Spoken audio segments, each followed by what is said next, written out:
Special Envoy Steve Witkoff landed in Moscow on Wednesday to meet with President Vladimir Putin, just 2 days before President Donald Trump's deadline for Russia to end the war in Ukraine or face new sanctions expires. Upon arrival, Witkoff was greeted by Kremlin Special Representative Kirill Dmitriev, Russian state media reported.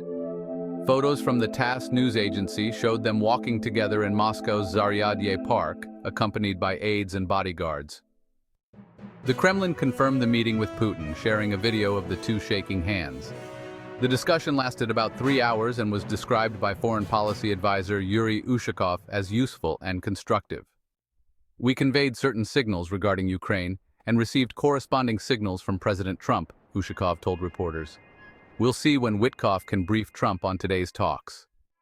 Though Witkoff is officially the special envoy to the Middle East, he has visited Russia several times since Trump took office in January.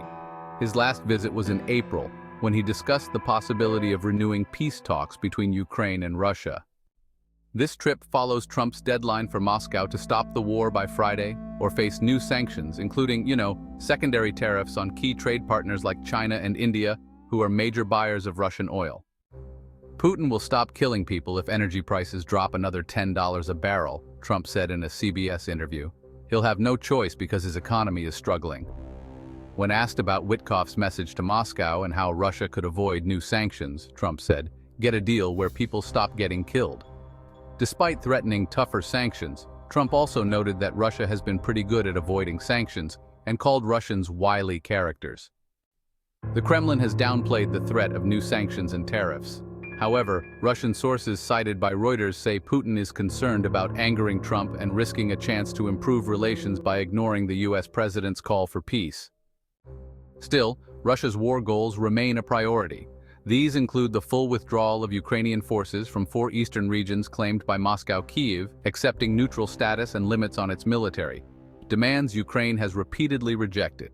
Meanwhile, Kyiv calls for an immediate ceasefire and urged allies to push for regime change in Moscow.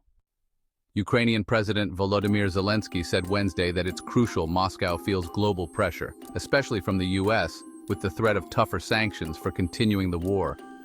Earlier, sources told Bloomberg that the Kremlin is considering an air ceasefire with Ukraine to ease pressure on Trump while continuing its military campaign, where Russian forces have made steady gains. However, Putin does not plan a broad ceasefire yet. Adding to tensions, Trump recently announced deploying 2 U.S. nuclear submarines after a social media exchange with former Russian President Dmitry Medvedev. He did not specify if the subs were nuclear-powered or armed, nor their locations. On Monday, Kremlin spokesman Dmitry Peskov urged caution in responding to the submarine deployment.